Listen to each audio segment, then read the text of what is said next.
Good morning, Dr. Bryan.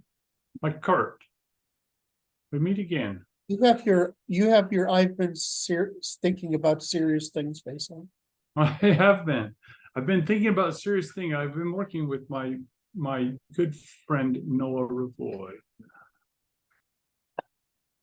And it's difficulty working with him because it's like this. He's limited the amount of coffee I can have. Anything that generates dopamine, which makes you think more. Not all of it's good. No, Challenging.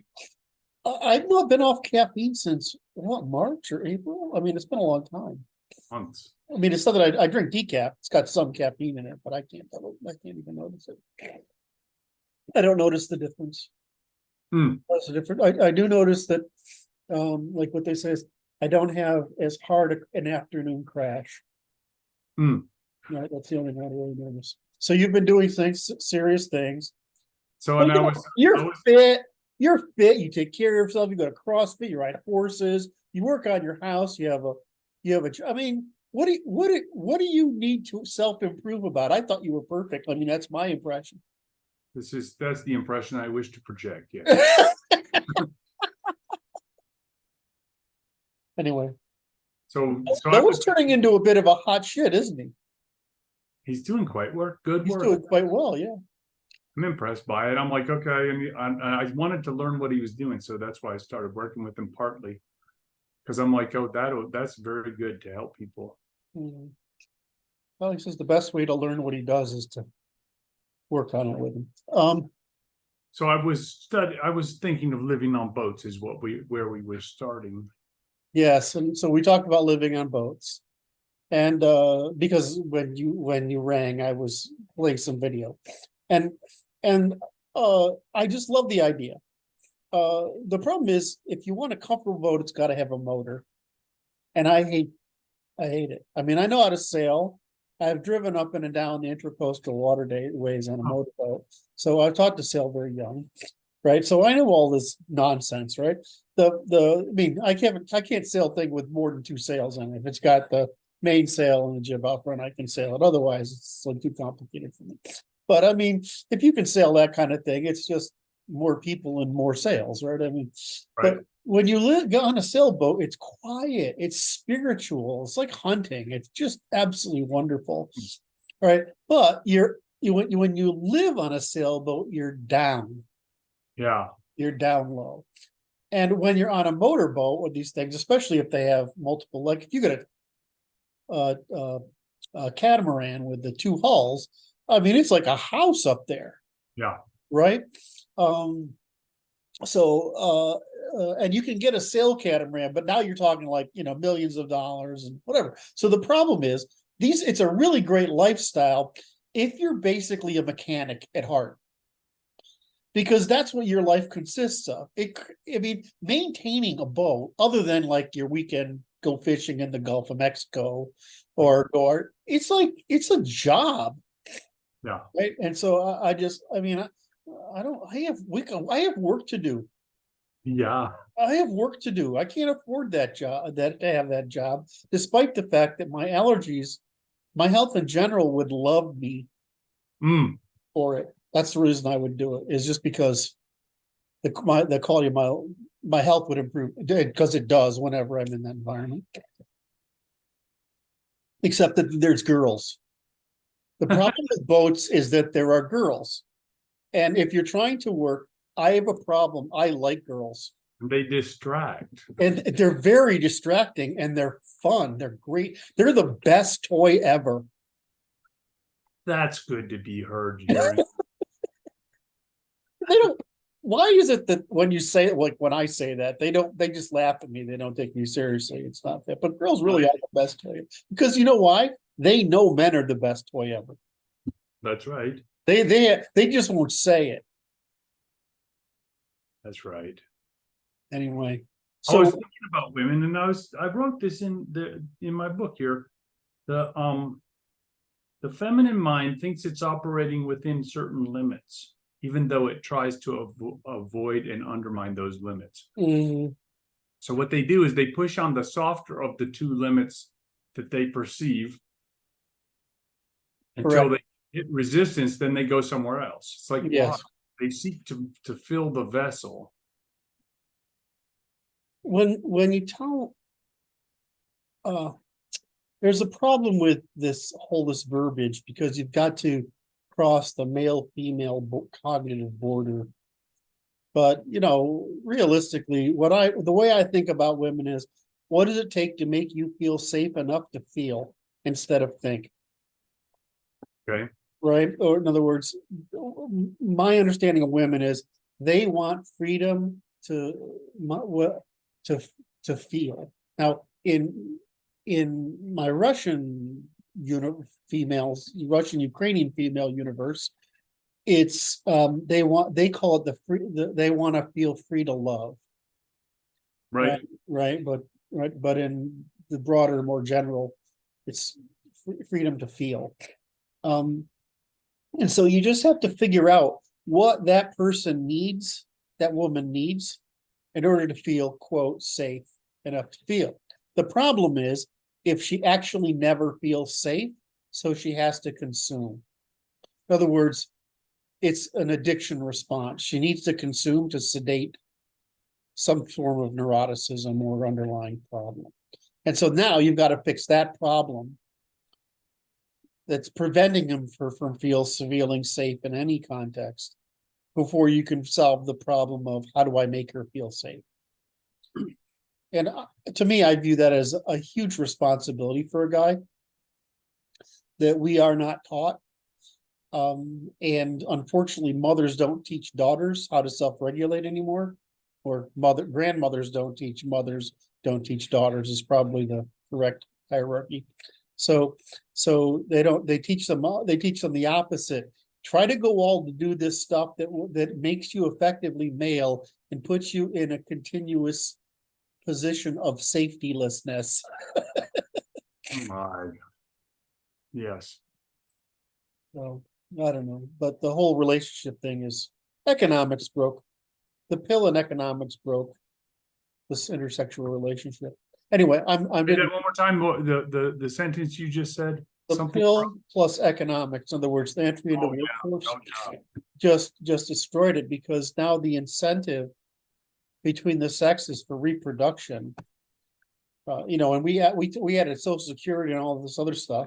I'm not going to complain about Social Security since I'm clearly a beneficiary, but I mean, when you add all these benefits on, it takes away the need for children. Whereas if Social Security had been your children pay your Social Security, people would have kids, right? I mean, they don't pay it directly, but they pay it. It's proportional to the amount of their contribution. Then all of a sudden, you'd have a reason for intergenerational reproduction. But right now, all the incentives say don't have kids, which is why the world is turning into involution, devolutionary reproduction. Anyway, that made me a little bit sad. Well, today is Saturday, Brad.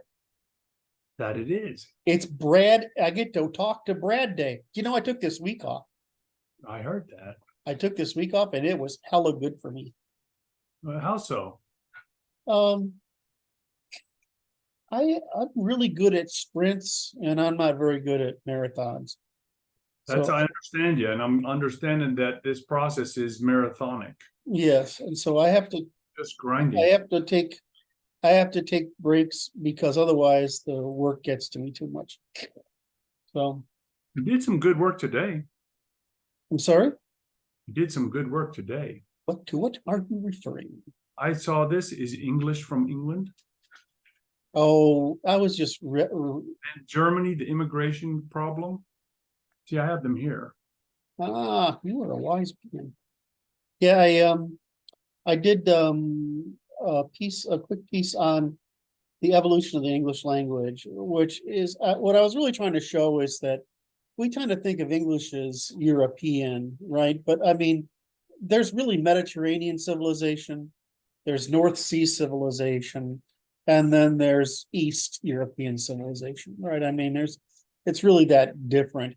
And so what I was trying to show was that we think English because we always study the empires. We say Rome, France, Spain, and England, because the naval part that brought about America is what's important to us. But what we don't study is the collapse of the Roman Empire, the Franks, the Holy Roman Empire, the conversion of the Holy Roman Empire into a trade network. And from trade network, we get the evolution of Dutch and English, evolution of trade complexity, which we think of as the commercial revolution. I would call that commercial restoration of Europe, right? And so from that, then when the Muslims close, not too much later, the Muslims close the port at Constantinople to Europeans, Christians, then we are incentivized to go around them, which caused the destruction of the expansion of the world. It caused the destruction of the old what do they call it, the Silk Road trade route. It's like they pulled the diode out. They had no idea what they were doing when they closed Constantinople. When they conquered Constantinople, they thought they were doing an amazing thing for themselves. The rich guys. It was the opposite. What it did is it said, okay, we don't need you anymore either, right? And so we went around the world, we united the world, and all of a sudden, what happened to the Silk Road? I mean, China's still trying to rebuild it.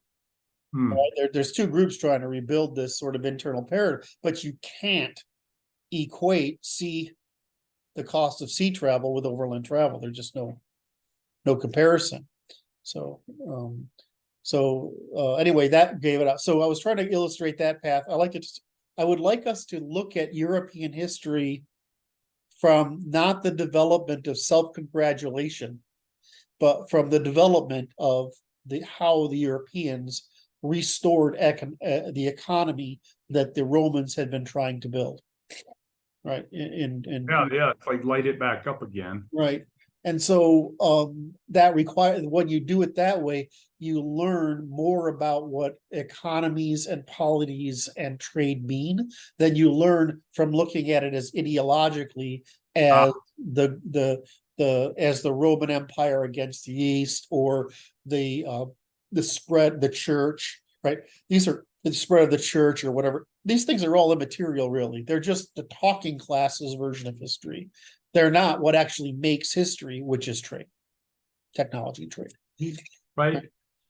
Right. So that's you want to say something? Yeah, I know. And I caused my father some embarrassment, I think, it was not intentional, but I was, the issue came to this, which is he knows his father's a historian. Yeah, retired historian, military history. I said, the minutia of how things occurred in great detail, but you don't understand what puts the people in the field. Yes, that's right. And then that caused him to be embarrassed enough he subscribed to The Economist magazine. And he studies economics through that, and then I can't fault him. How old is he now? 80s? 84. I'd like to talk to your dad someday. It might be interesting. He's a good fellow, and it's like this. It's like I was trying to recruit him to understand what was actually occurring here, and I determined that he gets to be retired. He what? Gets to be retired. He gets to be retired, right? Well, I mean, he earned his place, and that's okay. I got 20 years before I'm your dad.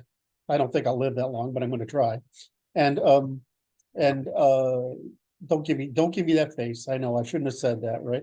So, but I think about 20 years ago I was 40. If I think of what I did in the past 20 years, it's unbelievable. That's right. So, but anyway, the other thing I was trying to do is show the evolution of language. Well, if you look at the evolution of West Germanic languages, right? Because English is a West Germanic language, but what does that mean? Well, there's North Germanic, which is Scandinavian, West Germanic, which is Germany, westward, right? And then there's East Germanic, but the problem is East Germanic is gone. It's extinct. So, and even within that, there's two branches in West Germanic, and but before that, where did it come from? Well, it comes from Scandinavia, Germany, because the way the world worked was that bridge, that land between Denmark, Norway, Yeah. Sweden, and Upper Germany. That's where it happens, and that's because that's where the unification of the cultures happened between the ancestral hunter-gatherers in Scandinavia, the early farmers in Germany and hunter-gatherers in Germany, which is the fancy cultures right there, the corded ware culture and the Urnfield culture and all this other stuff, right? They're the ones that sort of are, when we think about the Germanic frame of mind, that's where it comes from. And before that, then we say, I want you to understand that the metallurgy, actually, we talk about all this stuff happening in Mesopotamia and Egypt, but it's actually happening in Eastern Europe too. That's where the wheel and European metallurgy come from, right? And so that when that they had that metallurgy, so when that metallurgy hit those warrior cultures, so it's more advanced, middle advanced, Stone Age, right? When that metal culture hits there, it's like an industrial revolution. And so warrior cultures are pretty awesome, really. I mean, they're really low violence. I don't know if you know that or not, but one of the things I want to talk about is how little violence, interpersonal violence and intergroup violence there was among Scandinavians is kind of amazing, really. I mean, and it's possibly because everybody's so armed to the teeth. It's like the Wild West, right? I mean, everybody's armed, so it doesn't pay to fight, right? An armed society is a polite society. That's it. That's the Arizona way. Right. So you're polite because it's too dangerous not to be, right? I mean, so in any event, and so I was just trying to draw it back to that sort of piece of that, because we think of Europe, but I'm like, I can't, I don't want to say the Nazis were right, but they sort of were, in that that part of the world, right, that Nordic thing, that's actually German. And what does it mean to be European? Basically means to be Germanic.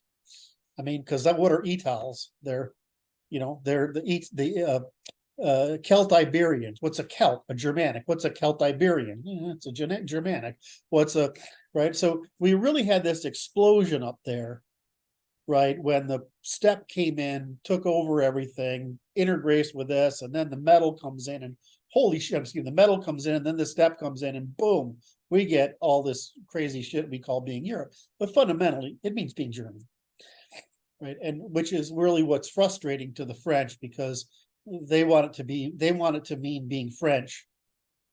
But the French outside of Paris are basically German, right? And so, what's a Celt? It's a German, right? I mean, we're Germanic people. And so the Germanic influence is as important in Europe as the Balto-Slavic is in Eastern Europe. And what's the real difference between the coast, the Atlantic coast, which is my people, which are the old Europeans, right? The Germans, which are more recent, and the Slavs, which are the most recent people. And boom, boom, boom. And then if you look at the genetics, you can see the genetics pierce it from Eastern Europe into Western Europe along the plain, which is where the steppe people were able to introgress with their horses, right? So you see this 3 vertical columns, which roughly represent the growth of these groups as the glaciers recede, and then you see the spike of the genes of the pastoralists coming across Europe and making its way across. Fascinating.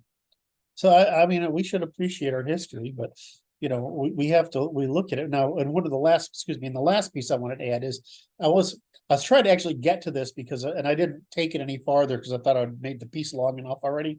But I was trying to show is the trade relationship between the Neolithic Scandinavian hunter-gatherers and the Mycenaeans.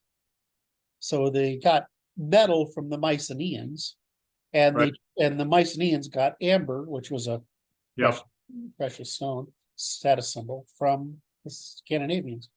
And this created this trade. So the Scandinavians were trading with the Mycenaeans, then they were trading with the Greeks, then they were trading with the Byzantines. It's not like this thing where they're out there like Greenland or something, or right, where they're not insulated from world trade. They're actually, the European trade has been pretty profound for thousands of years. As you discussed before, and it was not like they're taking a boat from Stockholm around the bend all the way to Greece, but the goods are just kind of skipping along the edge of the continent all the way around the edge. Well, that's right. Exactly. The boats are skipping. Well, there is overland trade. I mean, you can see right now Lotharingia. If you look at going to back as Charlemagne's empire was given to his sons, the middle one is Lotharingia, is basically the trade route between the north, the Vienna, and the Netherlands. Right, that's the trade route. And so today, if you look at where all the light bulbs are, look at where all the IQ points are, that's where they are, right? It's along that trade route. So we know all the trade routes because we have so many records. Right, so we know these ancient trade routes. But what did you say that was really interesting? Oh, they're up there. So that's why the Viking boat was such an innovation, is because you can pick it up. It doesn't weigh anything, right? It's incredibly durable, flexible. I mean, we don't think of it as, I mean, it's not like the technological advantage of a Viking ship with all its steel and overlapping and that's actually a pretty amazing piece of technology. Yeah. So they could pick those things up and move them from one river to another, and so they were able to move trade from Scandinavia down to Byzantium and back, which is where they got the Viking steel from. That's why they talk about these wonderful.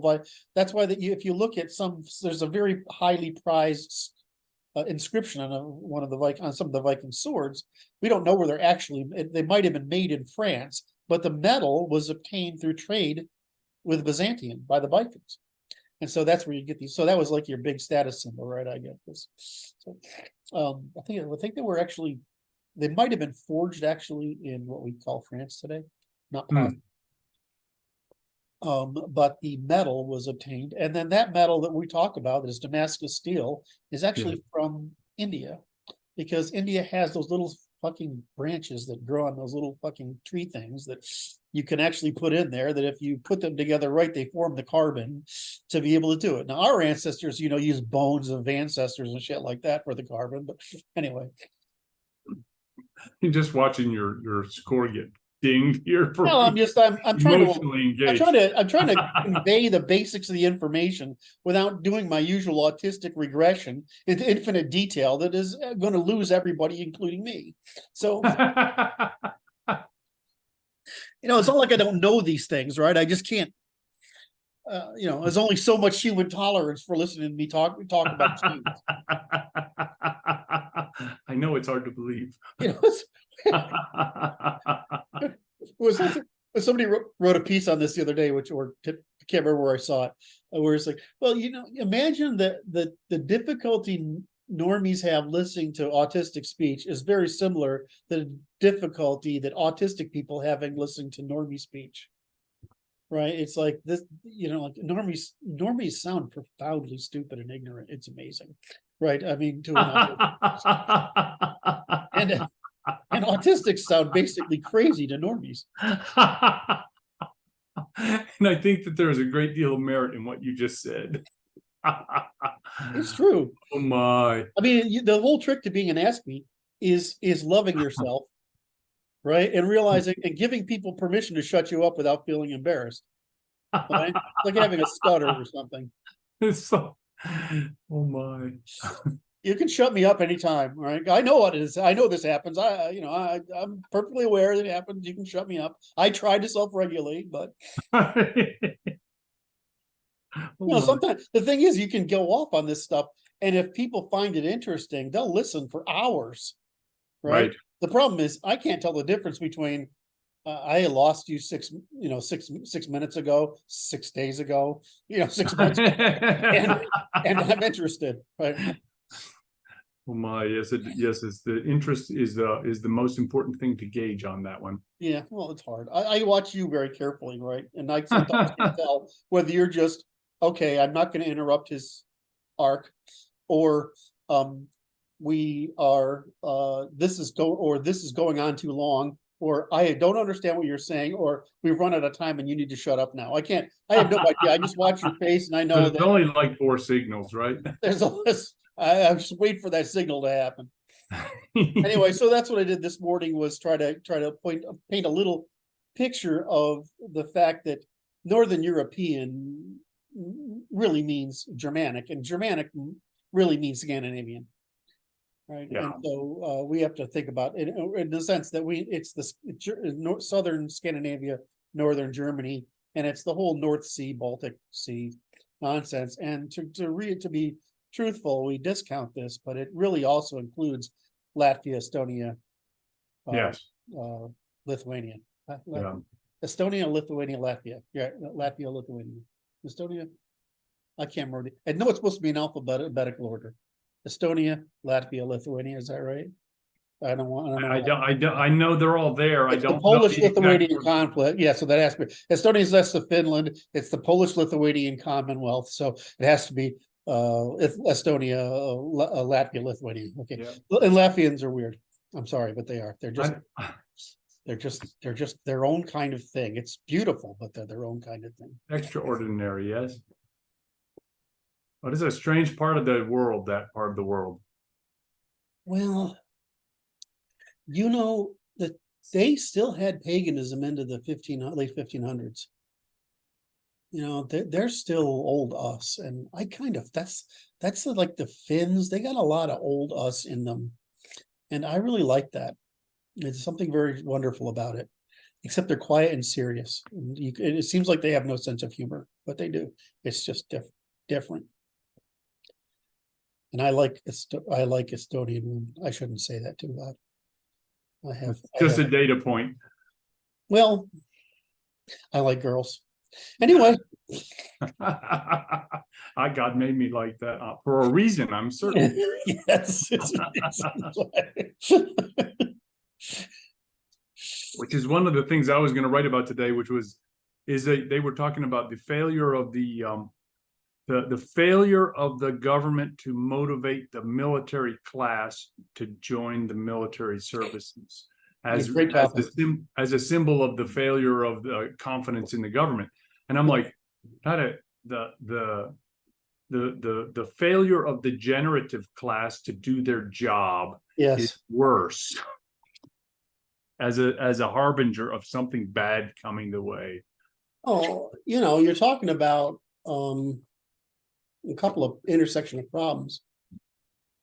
First is white birth rates. Yes. Second is the pattern of urbanization. Third is the drug problem among people who might otherwise have gone into the military. And which is really, this whole fentanyl thing is killing white folk. I mean, that's a real. I don't regard it as an accident, to be honest with you. It's not an accident, right? And then, of course, the government's embrace of woke, which is destroying our military culture. Trying to make, not only embracing woke, but trying to make the military a social program instead of trying to make you a ruthless, bloody killing machine that defends the rest of us, right? And then working to reintegrate that ruthless, killing, responsible killing machine back into the society as needed. We need to have that again, because what they're really teaching you to do is be responsible in the military, right? They're teaching you responsibility, and on a level that none of us grew up with. Right. So the way I see this is a Mesopotamian, and then this caused me to reconsider my theorem on the betas and the alphas in Mesopotamia, which is that the betas are not passive in their function. They actively cause the introduction of the new alphas. And so that's what is happening here. They're attempting to substitute alphas out because Right. they can't control them well enough, or something else is causing them to be seeking substitution. Well, theoretically, what you would want is decidability of the legal authority, which is the marshal, and caretaking, which is the priest. And you'd want that hierarchy. And traditionally, we've had that hierarchy. Why? Because we had a militia, so we had traditional law, and we had European traditional law, Germanic traditional law. It's very powerful, and Roman law merely codified much of it. And then, so you have the law that constrains us. Now, the importance of this is something I work on every day to communicate, and it feels like it's impossible because people can't disambiguate the law from the government. No, that's the key. Ambiguation was intentionally introduced to create the illusion that legal positivism was law. Right. And so, whereas what the state is supposed to do is govern, but the law is the law, which is basically property, right? Sovereign property. And so the state's job is to create order among the political order and economic order, and the church's role, the religion's role, was to create a family order. It's really what interpersonal social order. And so it's just a hierarchy if that order. The problem is that the law doesn't want power. Because that's hostile to law, right? A law only wants to decide. The state wants power, and the faith want power. The problem is the faith want power most, because they have the least. The state wants power because they have the most, and but they already have the most, and this law doesn't want power, it only wants responsibility. So you have responsibility, the responsibility declining, and the demand ascending in that hierarchy. And you say that this is why we end up with the triangle, or you end up with faith on the feminine faith on the left, masculine on the right, and you find reciprocity at the top, which is the law, right? You find these three things, and you always end up in this sort of equilibrium. Well, of course, the trifunctionalism allows us to maintain the equilibrium, but in China, the state won, there is no law, and there's weak religion. In the Middle East, they have the religion won, and there's no law and no state.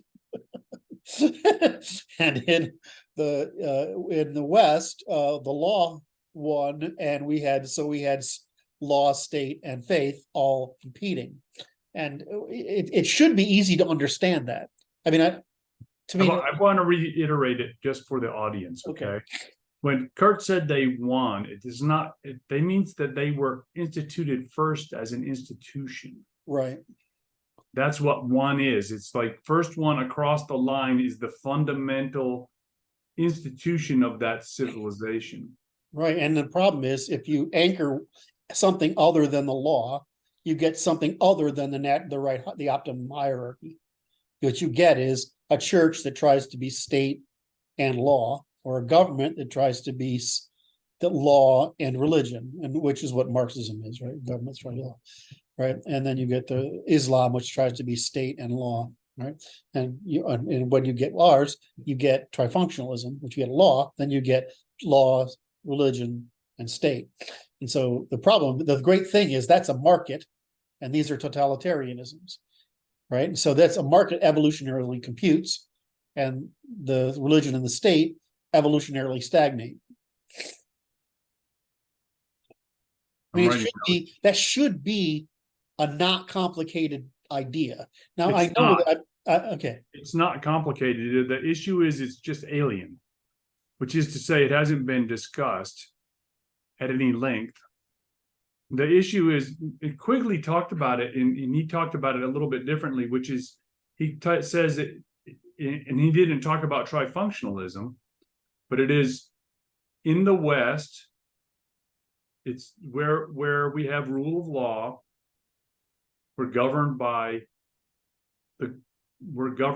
moral function, and everywhere else is governed by authority, what you call totalitarianism, because they have to be monopolistic, and they focus the power on the institution of original fundamental institution of the civilization, and then they do whatever it takes to make that stay in place without regard to ethics.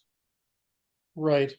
Well, I would, yes. All right, without natural ethics. So I will. Yes. I'll even make it simpler. That I want to say that you're correct, absolutely correct. So what happens in a monopoly? Those monopolies. What's their means of decidability? The leader said. Exactly. Well, I mean, you could say that there's pragmatic. The law takes a pragmatic approach and says reciprocity is always good. Damn the torpedoes. Right, that's what it says. Right. The state says, I have to keep asserting more and more power, right, in order to assert more and more behavior. But it's like when you move send a spaceship out, if you move something here, change direction here, it's great. But if you move the spaceship out, you try to change something up here, it takes a huge amount of force. So that's the problem with authoritarian societies, is they accumulate all sorts of rules and etc. that are loyalties or real instead of measurements. It's the same thing with the church, except that now the difference is the religion has to claim its ancestral knowledge is wisdom and update it. So you have to lie like hell in the religion. You have to assert power and justify it in the state, and you don't have to do anything in the law. You just said, well, we learned. Right? I mean, and that's why I say it. If you look at your English civilization, Anglo civilization, right? The whole virtue what we learned of this thing is you can have revolutions, but what really happens?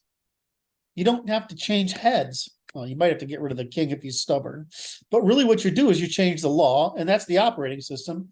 And since we all police the law equally, right? So then the law does its job of letting people do their jobs differently.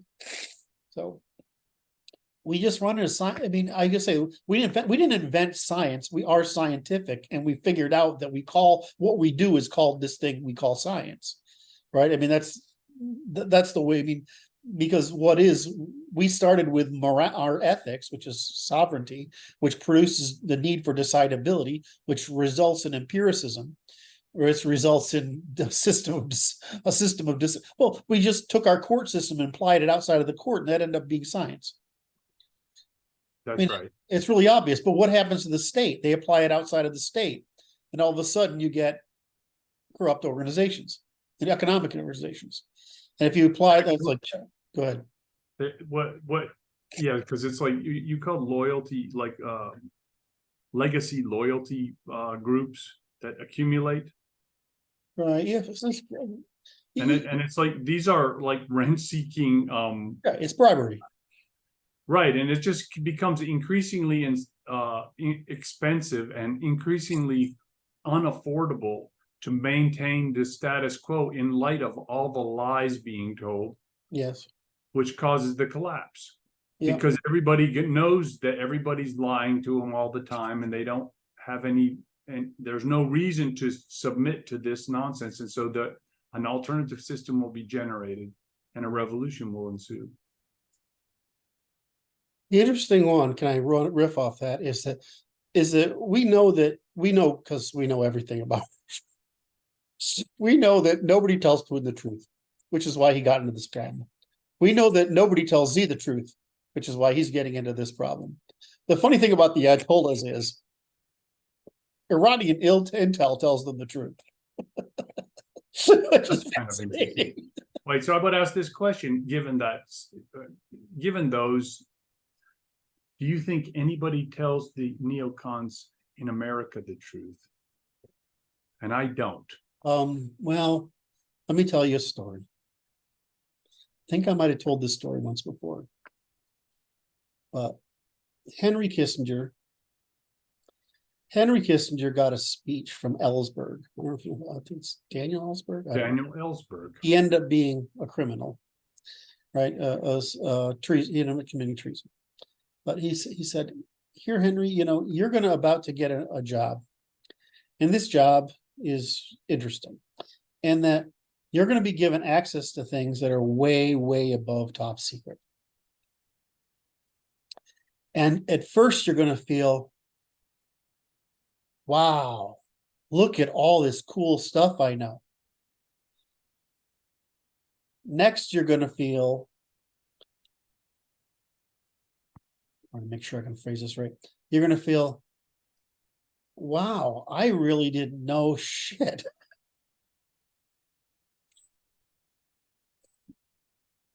And then next you think of, holy shit, nobody knows shit. And at that point, you start to understand the problem of holding the responsibilities we hold in government. Is it now you realize how little information everybody has about how the world really works and how it's organized?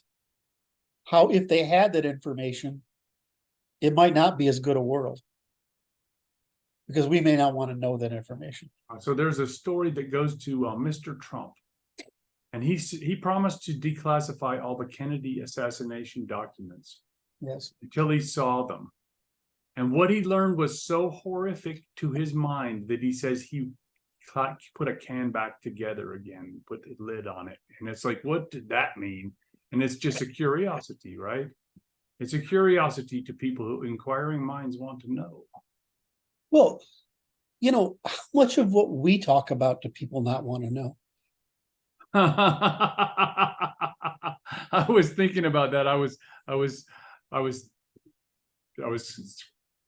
teasing someone who was wanting reparations, and I said, "Show me the accounting for the reparations that you have there. If you're going to be entertaining this construct here, right?" Mm-hmm. He pulls up this speech, and it's like this. It's some nice Germanic guy who's somewhere in New England, probably, and he's talking about the great thing and how come the discrepancies to level out the discrepancies between the average wealth of populations of African Americans versus everybody else, how much it would cost. And I'm like, oh, you forgot to mention the thing nobody wants to talk about, which is the populations are different, and they're not going to have the same outcome if you have any sense in your head. And are you deliberately avoiding this, or are you stupid, sir? Yes, both. Oh, that was even rude by your standards, sir. I'm fair. That was English rude. I appreciate it. Well, I mean, you brought up the stuff I'd written this morning, but I was trying to say the same thing. I was trying to use the German experience with immigration as an analogy of the problem with black immigration and now Hispanic immigration in America. Is that, when now if you look at with German immigration, it's largely from Turkey. Yes. Now, why? Because they had to rebuild Germany. Yes. Right. And so during the 50s, 60s, and 70s, they had a guest worker program and a lot of this. Yes. Now, do you think those guest workers came from West Turkey, which is Greek, or do you think they came from Central Turkey, which is Central Asian, or Eastern Turkey, which is Iranic? And what is the economic spectrum there? It's from wealthy to shit poor to holy shit poor, right? Yeah. So these are poor, uneducated people that they brought in. That's actually the problem. If you brought in like what America did, we brought in underemployed Germans from the middle class who are artificially constrained by the lack of land. Right? But that's fine. But they brought in people from Eastern Turkey, Central and Eastern Turkey, who are, one generation from the Stone Age practically. I mean, they're and you bring them in, and what's their religion and IQ? And why is that religion their religion? It's because of their IQ. So the second problem. Wait. We would argue there's a intuitive bias it's passed on to them by their family, right?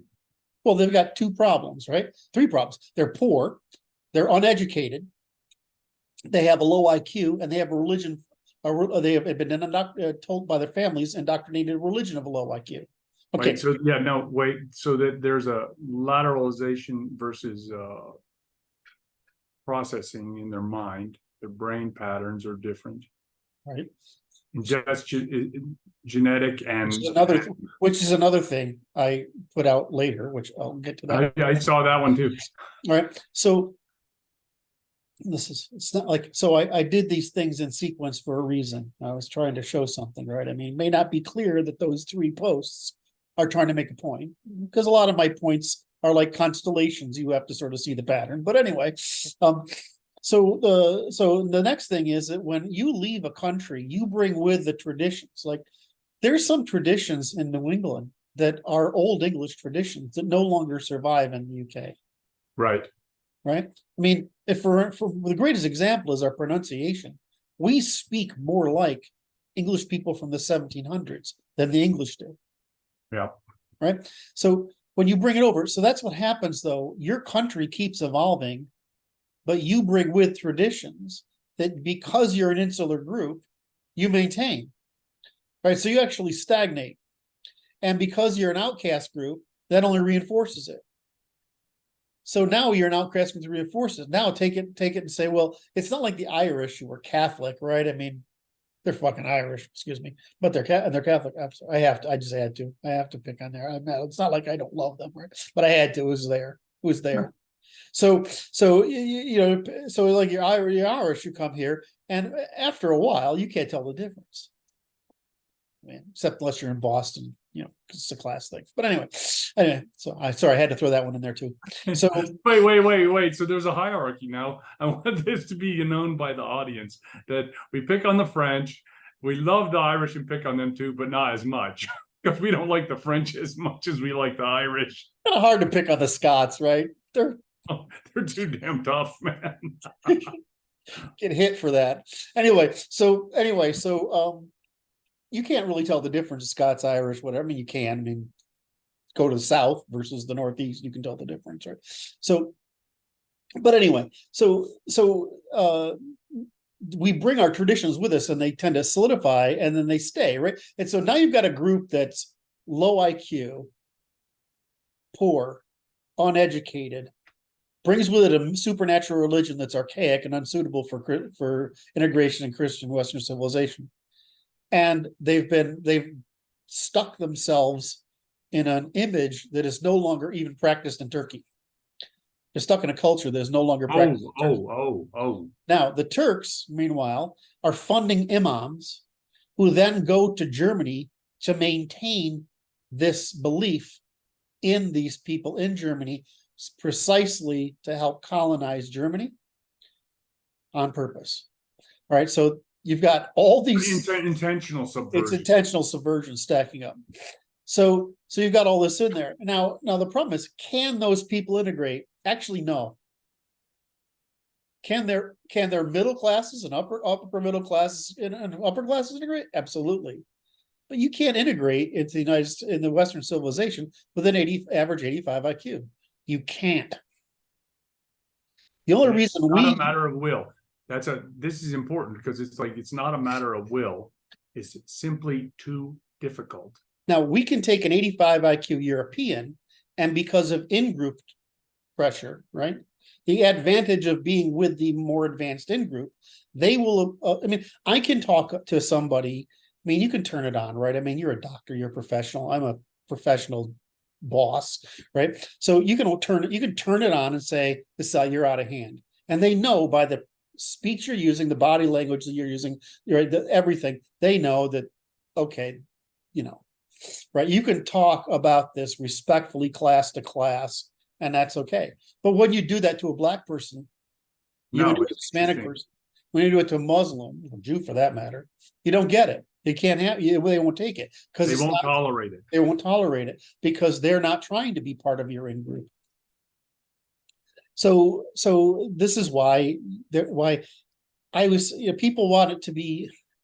I would like to live again where I grew up, which is a largely Germanic, Scandinavian little town with all other white folk who are Christian or whatever, because we're pretty easy to get along with. Right. So on the other hand, Right. That's what all the minorities think too. okay. So killing me. So on the other hand, when somebody says to me, "Is it's a race problem?" No, it's a class and culture problem. If you can bring in people who are of the have an ability sufficient to integrate, they're able to integrate, right? They have IQ points for it. They have a background for it, right?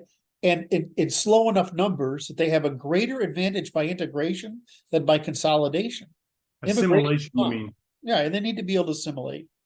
And they be able to assimilate as fast as Europeans can assimilate in one generation. Like my kids will be able to assimilate if we go to another country, right? But other countries can't. Not all other countries can. Countries with IQs and cultures and traditions for 85 or 90 IQs can't. Because they actually can't. Why? Because what does integration in the Western civilization means? It means individual responsibility for the private and common, not just for me, which is most of the world, not just for my family, which is most of the world, not just for my fence, which is the Russian way of doing things, right? But for everything. I'm responsible for the fire hydrant, the dirt in the road, the paper lying on the side of the street. I'm responsible for the manners you say you use when you talk to a little old lady, right? I'm responsible. That's what it means to be a Westerner, responsibility. And what that means is whenever we bring aliens into the culture who don't integrate into that, they destroy that high trust culture by preventing us from policing it and maintaining that responsibility. Well, what was the entire Jewish post-war problem? To maintain their Jewishness by not integrating, by rebelling against all the responsibilities we demanded of them. And they hated it, right? And they're still doing it. Most, not all of them, but many of them are still doing it. Well, what are we having from the Muslims? The same thing. Well, we're not having as big a problem with the Hispanics, right? Because there is a Hispanic middle class, right? But we're certainly having a problem with the Africans still. Are we having a problem with all Africans? No. If you're an African middle class, you're not a problem. That was an Maxalt inoculation. Well, it's to get to my point is that cultures are organized to support classes. The dominant class. They have to be. If you have an average 70 IQ population, well, let's say pygmies, an average 55 IQ. A 55 IQ European is mentally defective and incapable of self-care. That's not true of a 55 IQ pygmy. They're just fine. They're kind of fun, actually. Right? So if you have a 70 IQ African, what are they able to do? If you have an 85 IQ Middle East, North Africa, India, what are you going to do? They can't do it. If you have 115 IQ Egyptian, some of my favorite people, 125 IQ Egyptians, some of my favorite people, especially as entrepreneurs, hot shit, right?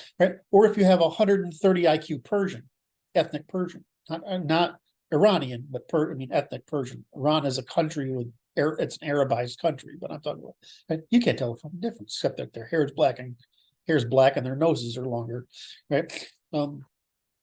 Speaking of two friends of mine in particular, so it doesn't really matter. I mean, if you have 140 IQ Russian, I mean, they're probably better than because their culture promotes a little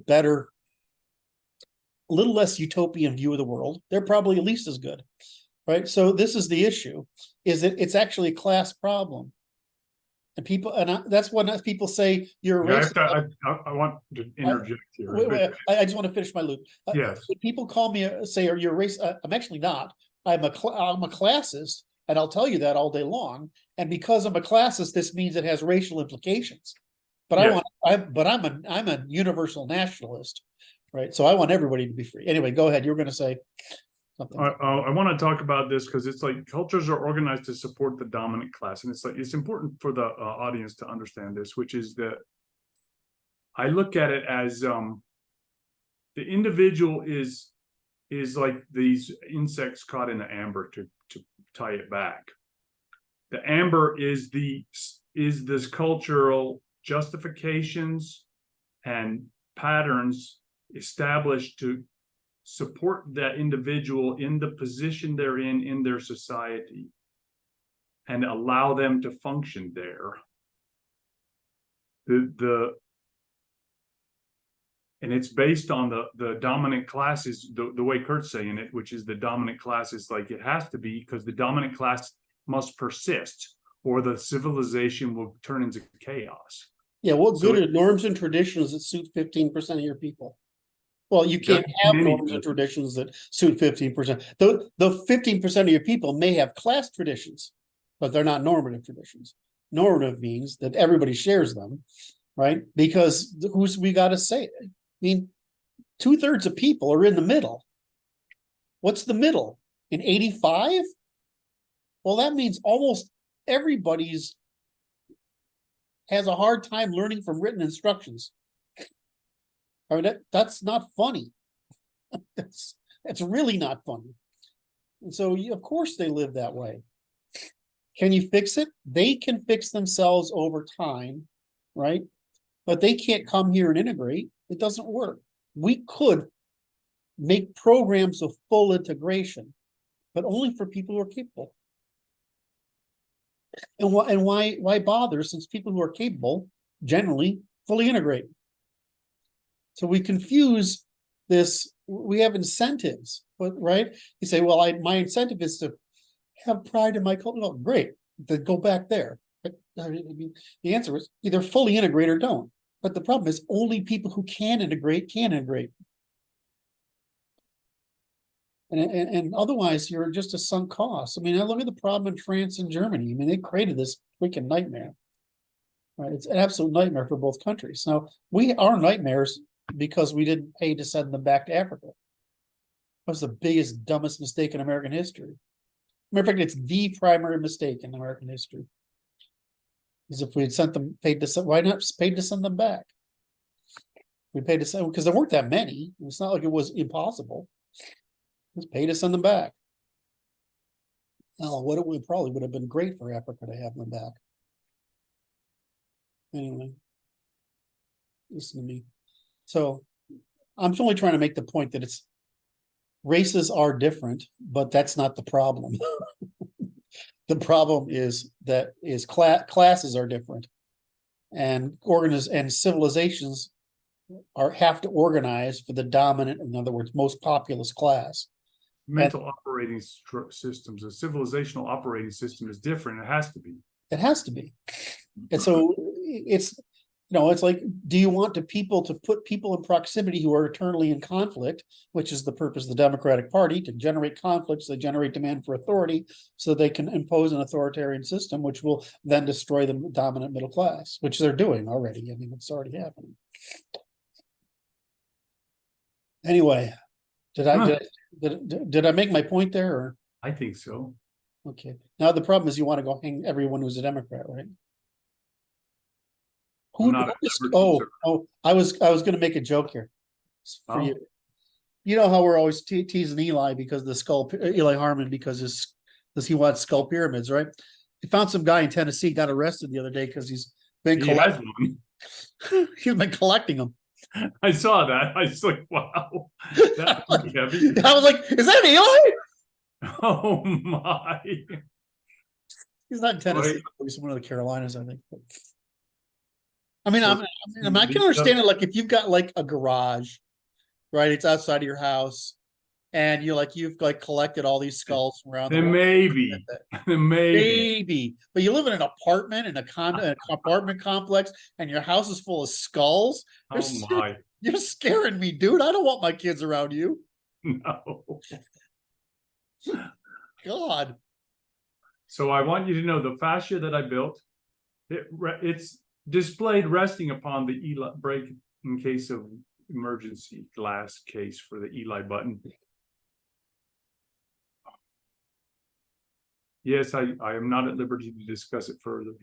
We got to get you. We got to get over to your shop, and we got to put a little bronze melting facility in there to teach you how to do bronze, because you got the room there. I have the machine. I have a little furnace. Do you? Oh yeah. No, we do some bronze. I purchased tin to put with my copper. Oh my God. Come out there and do some bronze casting with you. That'll be all right. It's actually really fun. I'm not gonna. I got to share the story because it's such a great college story. But I had a friend, both Jewish, and this girl's crazy. I mean, you know, in the crazy, sexy, hot category, right? Right. Also in the easy, crazy, sexy, hot category. And so she wanted to make a sculpture of her boyfriend's anatomy. And so they set out to make a mold, and she's going to make a bronze copy of it. And I'm like, I know where the hell this is going. You know what happens when that plaster starts to cure, right? Yeah. Yes.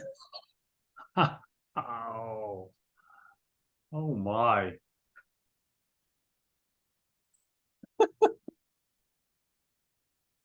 Anyway, that relationship ended. I know her because she had the room next to my girlfriend's, and so she eventually ended up dating and wanting to marry a Christian guy, and she went home and her mother threatened to put herself in the oven. Wow. I had a blast in college. That's all right. There's an incredible value in being a person who people will talk to. Right. Because if you just listen, you can find out so much. You listen non-judgmental. Right. You listen with interest and without judgment. People tell you anything. It's amazing. We get to act as a confessor. That's pretty interesting. The Hard Rock Cafe in Hartford. And this girl's got these bracelets on. This is the 70s, so it's a little, you couldn't get all the diseases. You couldn't get AIDS and stuff. So, and she said, and she's flirting with me a little bit. And I'm like, I'm with my girlfriend who's way up, was smoking out, right? I'm with my girlfriend. And she starts unwinding these things. And I realize they're bondage bracelets. She's like, what tie me up? And I mean, this is the problem, though, is if you're someone people will willing to talk to, unfortunately, they will talk to you once in a while about things you don't want to talk about. Right. Oh, too much information problem. Yep. It's like, oh, sorry. Oof. Yes. Anyway. Oh, All right. So the third piece that we're going to talk about, the third article we talk about in our series, is that it's the one with two hemispheres of an Arab speaker and Arab speakers and German speakers. Yep. Did you see that diagram? Yes, of course. And so somebody asked me about it, and I couldn't tell if they actually knew that I knew the answer and was going to comment on it, or if they wanted me to. I mean, sometimes I can't tell if I'm being baited or they're asking me an honest question, right? So I said, well, I don't know. You're going to make me state the obvious in public, is that the European mind, the European brain, is processing language longitudinally, right, on the left side, because there's a couple of reasons for it. First of all, it's Europeans are a little bit think more analytically. We're trained to. And there's another thing is the Germanic languages are harder to process because the word order matters more. Yes. English is the most. You have to actually think about what you're going to say in English, which is why I think foreigners have a harder time with it. But whereas we, That's a funny thought to even think about. right, and whereas in most languages you can start with sort of any word and just use the different endings as you go along to get and the word Pack it together. so much. Whereas our language is very analytic, and so does that make sense? Like it's Chinese. No, it's like really like I don't know that anybody could possibly understand what the other is doing because it's functioning in such a different fashion. Manner. My favorite one, of course, is Chinese, which is like if you read stuff that's put out by Lincoln or his era, it's elegantly brilliant. Yes. Right. If you read stuff that's been put out since 1970, it's not good. And if you read stuff that's been put out by Obama or this guy, it's stupid. However, even if you do that, compare that to Chinese Communist Party speeches. There's a reason that they have a character-based language, Yeah. right? And so there's a reason their language sounds like poetry, because it's as imprecise as poetry. It's a very imprecise, in other words, it's a low precision, high context language. And when I read it, it always sounds like children are speaking. It's really, in other words, our English speaking politicians sound like they're talking down. But in China, I don't know how you don't do that. Now, I know it's possible, but through contextual manipulation and some vocabulary. But it's kind of amazing to me. It's because Chinese is a very poetic language because it has to be. It has to be high context because it's low precision. Whereas English is the other way around. It's high precision, low context. Basically, we speak in math. We speak in mathematics, and Chinese speak in poetry. It's about that precise. Okay, I will just say that Kamala Harris is on this wavelength. It is baby talk, and it's designed to cause you to resonate more than to have any idea what she actually is trying to do. It's not predictive. It's not predictive and precise enough, and it's intentionally so to cause you to just nod your head like this and agree. That's what the intention is. It's solving for feelings versus solving for something else that's operational. Correct. Well, that's the difference. Well, I mean, brains predict. What do female brains predict? They emotional state. What do male brains predict? External conditions, cause and effect. All right. So we're going to get good at what our brains do, and we're going to find meaning in what our brains do. The problem is when you don't understand that your brain is organized for raising children and talking to other women, and men's brains are organized for making tools, using tools to construct things, forming polities, and conducting war. And so when you realize that is there? I mean, I was listening to what's her name this morning, the German science blogger, whatever. Okay. And a physicist. Yeah. And I was listening this morning and I was like, God, she's a woman, but she thinks clearly. Right. But even, and I love all these women who are smart and think clearly. But it's too small a percentage when you have a large percentage of Kamala Harris's that are equal to a large percent of us are Nazis. I mean, it's the same. The people who speak in authoritarian power it's basically children's speech because the only thing they can think about is something that simple. Whereas over on their side, that's what she's doing. She's talking in children's speech because that's the only thing she can think about is something that simple. You wanted to catch me there. She's solving the problem she's trying to cause you to agree. Yes. More than anything, and to convey any particular data point. Yes, she's seeking consensus, not seeking truth. Correspondence. So anyway, so we're talking about this guy's asking me about this thing between the brains of Arab speakers and the German speakers, and the sample size is 100, but it's I know this is one of those things that won't matter, right? Right.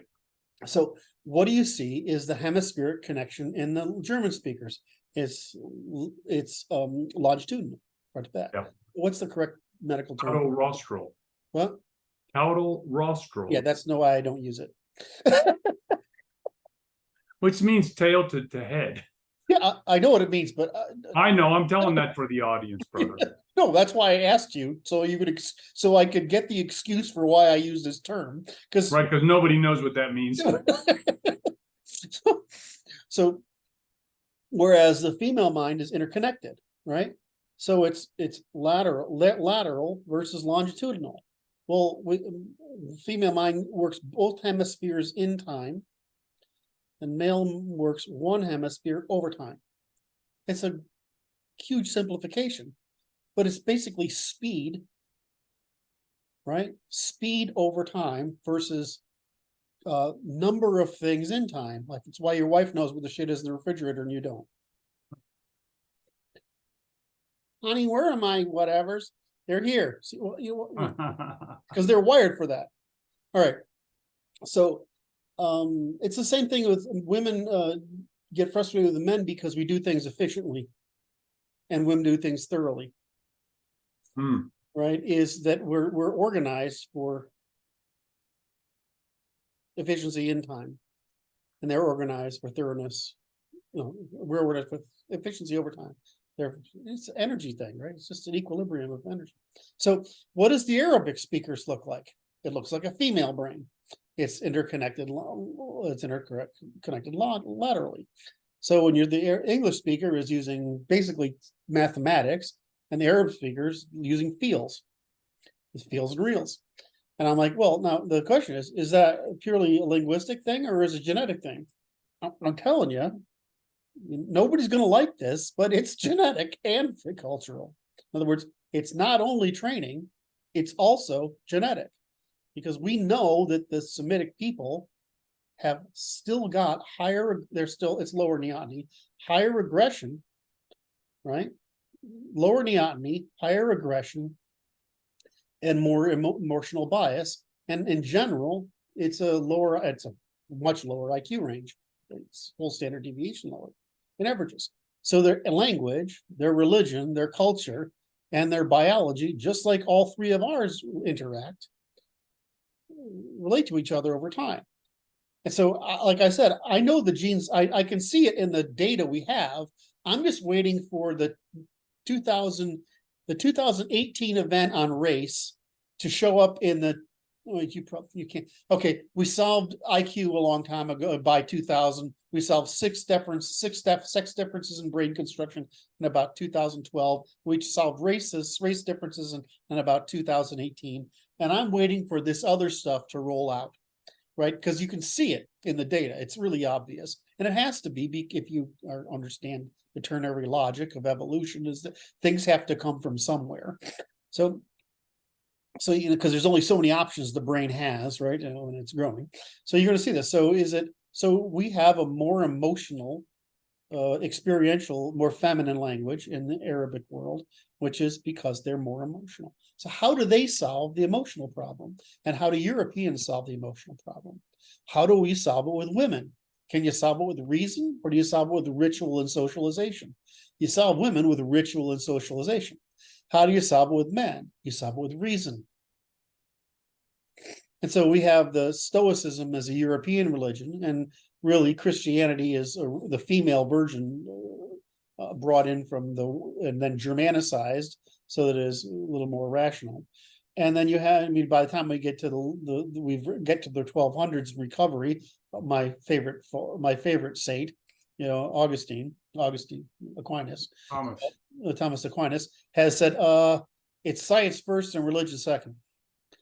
Right. And that's actually true. Right. So, and so by the time you get there, and by the time we get to Jefferson, we've got deism and humanism, right, which is basically empiricism.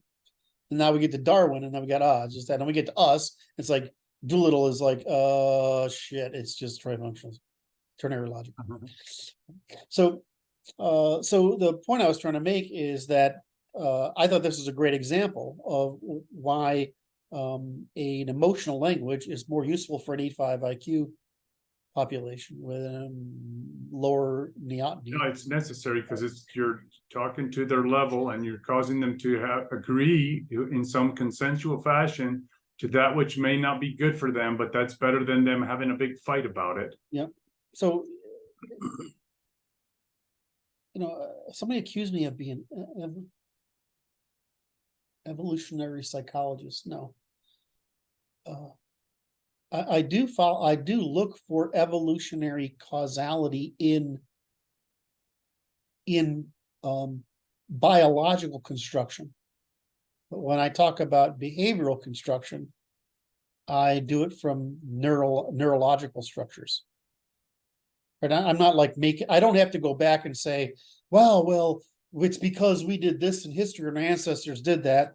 I'm like, well, because we were trying to trade this kind of calorie for that kind of calorie, and that produced this behavior in us, right? Or we discovered by using persistence running that this would happen, so we had these changes.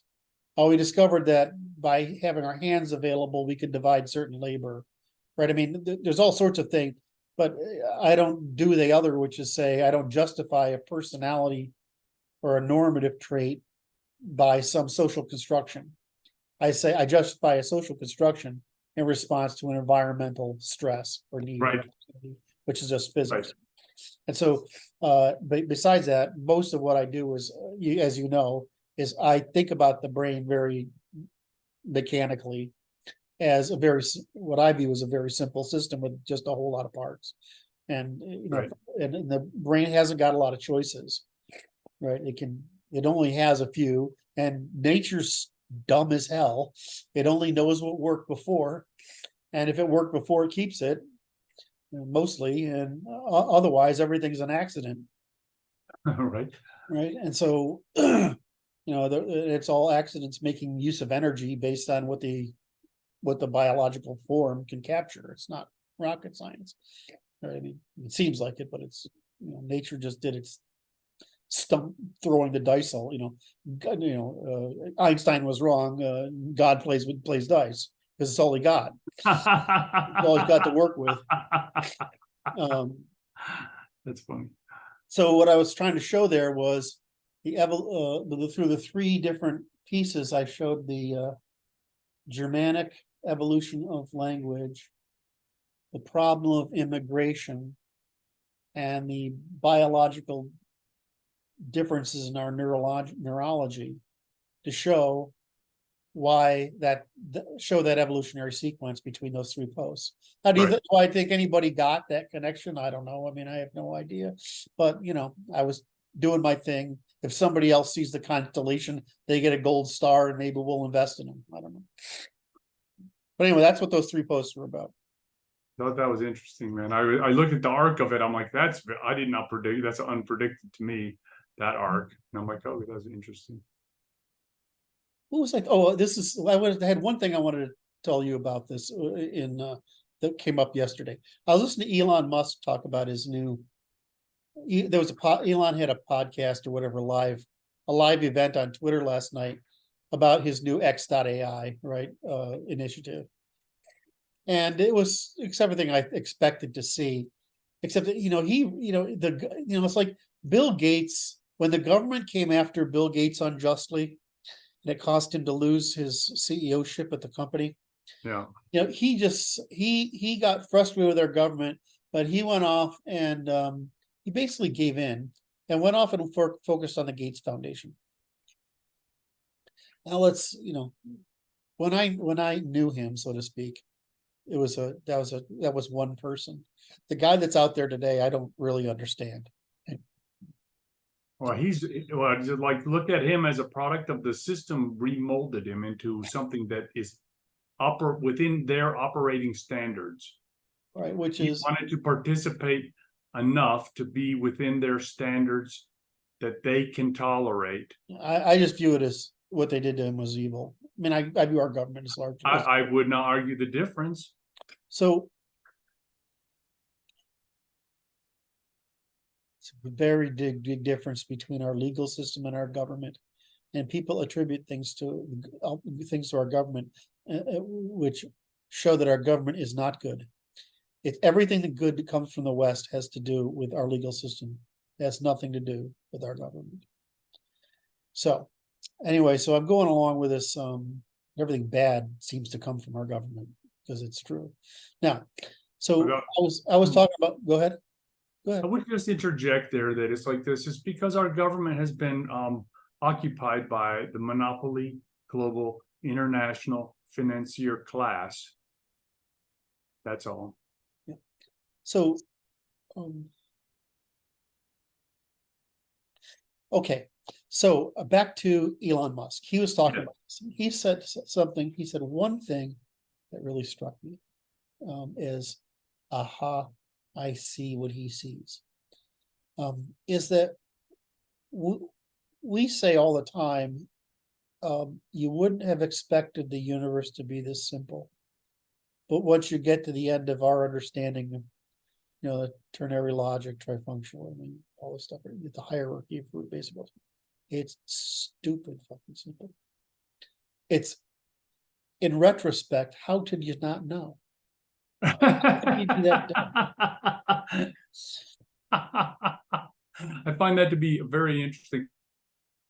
How could we not know? And it's like this: it will be legacy malware, just bad software and operating systems that are archaic, that simply do not have the precision to I guess discern the we're hella regularity. stupid given how simple the answer is. I mean, is it really that? It seems, I'm trying to pull your comments out of you. Yeah. So I'm trying to get you to speak about. Yeah, it's ridiculously simple, and it's like the issue is it's unbelievably simple. That's the problem. Yes, You would prefer it to believe that it's more complex, that thing that makes it what we see, when in fact it's not. It's quite simple, and we prefer not to believe it. So he said a couple of things, but I want to drive to the one thing he said that's along the same lines. He said that their goal is to produce AGI because he does not, and we're saying mind here, he does not want AIs to lie to us. Right? That's the worst thing that can happen, is to teach. And he brought up the 2001 example, which I thought should have been enough of an example for people not to try to create alignment in ADIs other than truth. So what happened is, so he said, we're all trying to create AGI. Everything that's happening today, all of this is just an attempt to brute force AGI. I thought that was a beautiful way of saying it, because I used to say it the other way around. We spent all this time trying to build AI from the bottom up. And so we're trying to get the hardware so that we can produce the logic, so we can do the basic rules, so we can eventually produce language. What they're doing is brute forcing it backwards, because we've got all this information is available on the internet, so they can brute force.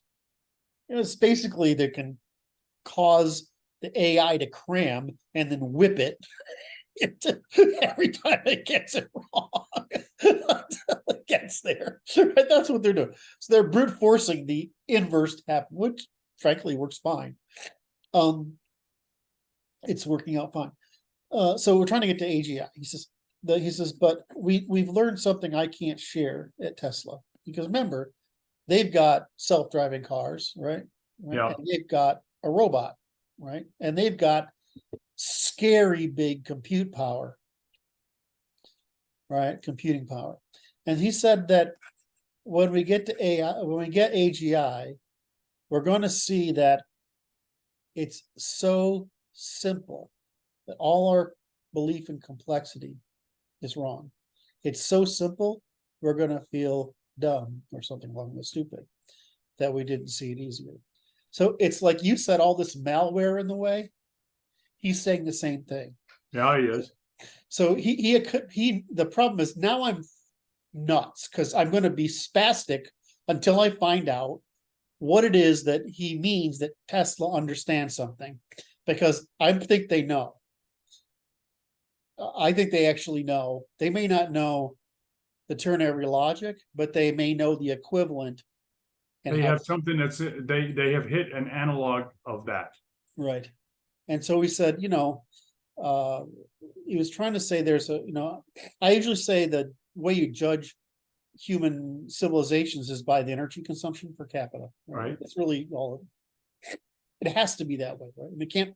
It's just physics. Physics says that the advancements. The only way to beat time is that. So all we do is beat time. So it's going to be just the measure of any civilization is just their energy capture and conversion per person. Right? So he said, now you got to think about compute the same way, which is that it says there's so much compute on the planet, right? Human biological compute. Yeah.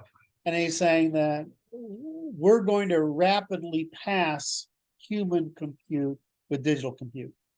Right. Now, and I'm like, okay, now so I like, in other words, this is why I love how he thinks, because it's like, I never feel like we have to correct that person, which is why I basically the urge I suppress nearly everything I hear from everyone else. Uh-huh. Sorry, I just had to see if I could get a laugh out of you. So he's sitting in the right approach to. So I see it. He's clearly got it. And also this week somebody said, well, we can all see what you're trying to do, because he's going to make the Tesla phone next, right? So he's actually going to he's trying to starve these states within a state, tech companies, and the government from lying, profiting by lying. And enough of us are going to do that. I'd buy a Tesla phone tomorrow. If Tesla would make one of these laptops and one of those phones, I would be. That's all I would use, because I would know that the guy at the top has created the mission that he understands the universal context of everything enough to be able to produce something that's correct. Right? And his engineering team is unbelievable. So between Twitter and AI, X.AI, and the phone and Starlink and the cars and the neural probes and the tunnel, you can see where he's putting. He's one man building the Jetsons' future, right? Right. Meanwhile, everybody else is trying to turn us into Blade Runner. Oh, No, that's what's happening. It's freaking horrible. So, any event, I was really pleased with that. But my main thing is now I got to know what they know, because I want to know how close it is to the ternary logic. I think what he's going to come up with is it's just a higher upper recursion of relations, and that's all it is. There's nothing else to it than that, and it's just continuous recursion. And I want to know if they think of the same thing in a different way, or they think at a lower resolution, right. they think higher resolution. I want to know how they actually approach that problem. Now, I don't have any contacts there, so I can't call anybody. So I'm going to have to do something to figure out how to get that one. I just don't have any. Anyway. Somebody asked me, sorry if I'm somebody asked me earlier, so one of our guys asked me, could you give me references or help us raise money? I was like, I haven't raised money since like 2014. All my contacts are, I got out of, people came to me after 2005 or something like that. So I didn't have to go to other people. I was trying to figure out investments, right? But I have a huge card, collection of business cards from the guy. But they're 10 years old. They're retired, those guys. Yeah, that's no good. Does it, does it mean? But and I'm like, I said, besides that, the only way I would burn an opportunity, a relationship, was if I knew it was going to make somebody $1 billion. I wouldn't waste somebody's time. I wouldn't waste a contact. I would have to be sure this was worth your time, and otherwise, then I'm just a dumb shit like everybody else. So if I have one of those relationships, I wouldn't do it unless, look, I got to have a team. The team has to be 4 or 5 guys. It has to have, marketing plan, has some branding strategy, has to have some evidence that we can execute. Right. Then I would go, because that's what I usually did, right? I build a company. It's all sweat, right? I mean, Right. nothing under but sweat. And then I go. So this has nothing to do with the company stuff. I'm just trying to put into context the problem we're going into the world right now because of AI. And so, and then two things of aside from that, there's the network of, it doesn't take these people exist to look for opportunities, right? That's right. It's That's just right. what do you have a pitch? Is the pitch going to make it by the first idiot Right. that looks at it? Because it goes, that's how it works, right? Gatekeepers, right. Right. Well, no, it's like it's filtering system, right? Yeah, I mean, yeah. because people think they're smart and whatever, but I mean, I can't tell you. I mean, there's very few business proposals I've been given that weren't stupid. I believe that to be true. Right? I mean, most of them are stupid. Or look, I mean, great. The way you saw, dude, you prove that you're capable enough to talk to me is go get a bunch of credit cards, run them up, do all the stuff that you've done, and then I can put money into it. And then I can, and if I'm going to put money into it, because I'm going to, other guys will. Right? That's how it works, right? You get one guy and he's like, oh, others. And then what happens is one of those guys has somebody who's above him that has another level of investment. He Right. says, I think I got something here. Big pockets, right? Right. And then you go, I mean, this is just sales. It's just sales. I don't have time for sales because we do this. We're busy. I mean, solving real world problems. Yeah, I mean, if I wanted to make money, I would just go make money. It's so easy to make money. I mean, look at you. You basically print money. I'm not going to you up to, but you mean metaphorically, you make money like crazy, right? I do okay. You do okay. Well, that's what anybody who makes money says. I do just fine, thanks. Right. So, I mean, so anyway, so I'm thinking. So I would love to do that, but it's not hard to get into it. The problem today is the VC community is aware of the change in the world and the economy. They should be. Right? It's like this is just an unstable house of cards here we're working on. Right. And they lost their buddy bank there that made things easy for them. Right. So that's happened. And this AI thing is like sucked all the air out of the room. What would suck the air out of the room? It sucked all the air out of the room. It sucked all the oxygen out. In other words, it's if you've got an AI solution, you can get an audience. But oh, I see. A year ago, if you had a cute app idea, you might be able to get somebody to talk to you. But right now, it's like no, that's not gonna wash. It's just a pig. I'm overstating the case, but I'm trying to make that. Yes, I understand. So it's just it's like I love selling. Right. And, I just can't, it's just really weird. Like I've raised money on the first call I made. Wow. Right. And I've thought I had a sure deal that took me a year to do. So you don't know. Right. Right.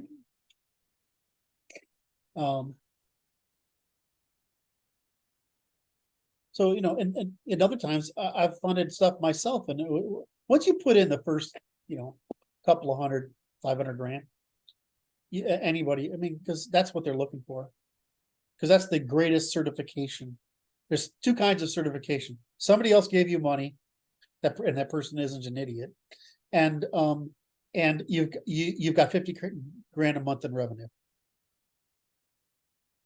Those are the two basic criteria. So why am I bringing this up? Because it's along with the point of you know how hard it is to get in front of a Musk. Oh my! It's pretty fucking hard. Right? Or Peter Thiel. Like I know how to get to Peter Thiel. It's actually hard. It's attention. It's an attention marketplace. It's quite interesting. Well, they don't have time. Right.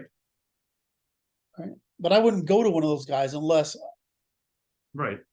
What you do is the other way is you work your way up the chain. I've got friends that have gone out and they've, done 16 pitches and got nothing. I had one guy that came back to me. I spent like 3 hours with them. They went out and I won the first pitch. I mean, it's just legwork. But anyway, the point here is that the world is the world is changing, and when you look at the AI thing right now, it is just, it's everywhere. I understand what you're saying now. I get it. And the one I was going to tell you about is I found a medical one that looks pretty interesting. So nobody wants to do what you do, but there's something. Anyway, so what am I talking about? Anyway, so I covered my story arcs that I was addressing from this morning's nonsense, which is only possible because I've had a week off, so I can actually free my head up a little bit. That's nice. And then we've covered the Musk's statement of simplicity relating to our work on simplicity, right? The simplicity. And then we've talked about how that simplicity paints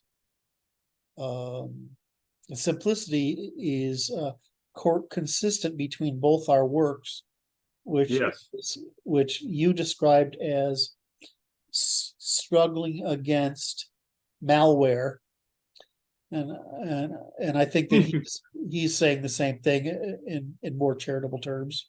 But the real sad thing is it's a paradigm problem. Yes, it's all it is, and it's like the solution to the paradigm lies in the tombstone. Yes, under the tombstone. And what I like is this terminology which I wrote in my notebook here, the science of simplicity, which is a weird thing. It's like, okay, because it is a reduction, it's a reductive function. Yes. Well, that leads us into what's wrong with physics, is that they're confused that mathematical simplicity is the same, is the way to solve the problem versus model simplicity. In other words, they're still trying to think about the universe as mathematical instead of thinking about the world as physical. I mean, as far as I can tell, the big problem is we needed to stay with the model of the ether, which is a fluid, and just realize that what's a rock? It's a very slow moving fluid. Right? What's a gas? It's water, right? That's a better moving fluid. What's air? It's a better moving fluid. What's space? What's the quantum background? Well, it's a very, very strange fluid, or plasma for that matter. But I'll go the other direction, which is the cold, which is these things all behave by fluidic properties, but fluids are all still discrete, made of discrete somethings, right? So mathematics, by failing to produce models, which is why engineering and technology have been succeeding despite the fact that science has not, is that we're producing models. And science is not producing models, it's producing descriptions, stories, which is what math is. And that's because they don't understand what math means. Look at all the work we have to do, Brad. Lots of work. A All right. lot of work. Very good. All right. So we had a fun talk today. We did. Tomorrow is work day. Yes. I'm kind of excited. Can we touch on some work topics? Sure. The guys have been working on the glossary, it looks like. Okay. And I'm actually kind of pleased because they're actually doing okay. Good. Let me ask you a question. Okay. I'm in favor of including more terms rather than less. That's fine. Is that okay? Yeah, that's fine. Like, I don't talk about apodictic certainty as often as I, or a priori a posteriori, but I think that without including them, we can't convert them. We Yeah, can't. it's important to have it in there as a metric. Right. You could say, here's what they meant, but here's what it means.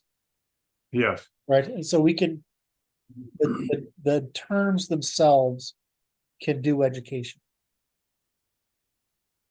Like, it's That's obvious, right. why should we put in adverse selection, right? Or like I've got the error of aggregation. Yes. I look at this as umbral and penumbral. We As do. the ones you use in there, I don't remember the distinction between the two, to be honest. But it's like there's a shadow that is the most. Hang on, make sure I get it right when I open my mouth and make noises. The umbral shadows, the blackest part of the shadow. That's the part of the glossary that you utilize in your work. Right. The penumbral is that which is tangential to your work, but is related to your work as it appears in other works. Right. That are not included in your work. Does that make sense? Yes. That's what you're talking about, and that works perfectly. Good. Okay, so we would agree on that. I because how I often learn any subject is I pick up a glossary of it. Mm-hmm. Most of the time, that's enough for me to get the oh, I see the pattern here. So, for example, Right. if I was going to talk about cycles, I'm trying to bring up the second one. Is that I would rather, if I was going to talk about cycles, I would talk about the business cycle, the trade cycle, the generational cycle. And I would put that all under the same heading because I want to draw the pattern. Right. And the same thing would do for any of our series. Yes. Right. Does that make sense? Yes. Right. And so, okay, we're on the same vision of it. I think there's a tendency to, on the new guys, to try to only use terms we have defined differently or redefined, and I think that's a mistake because what we're really going to want to do is be able to link from our work to the glossary. That's instead right. of to some, because we don't know where it's going to go elsewhere. That's right. So you're controlling for splash. Yeah, correct. Okay, I just want to make sure that you agreed with me on that one.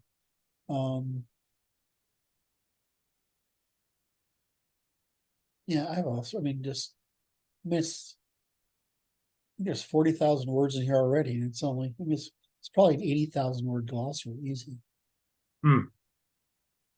Like commodity, common law, commons, communication, computation versus calculation, right? Computability, all the computability stuff, what conservatism. And I have a lot of I took a lot of this from Johnson. Because in other words, he's is it Paul Johnson? What does he write? His name escaping me. He was a professor at Auburn as well. And he did some time at Auburn, and he wrote a beautiful glossary of social science. And I just found that he had the least wrong, his social scientific definitions were most closely expressed in economic terms. And so I have like a bunch of quotes from him in here. Yeah, this needs a lot of work. That was pretty. I wrote this thing in 2009 or something. It's pretty good. All right. All right. So that was the question I wanted to ask you. All right. So do you have anything this week, or are we done? No, we're good. I would like to speak with you off the camera here in a little bit. All right. You have to do your thing. Oh, this is my opportunity to shine. I think you do that just fine without. Hey, hit that button right there. Like, subscribe, and hit the notification bell, and then leave those glorious comments, gentlemen, peoples. We appreciate it. It's Yes, always an honor to read those things. I enjoy it. All right, love it, man. I'll see everybody in the next session.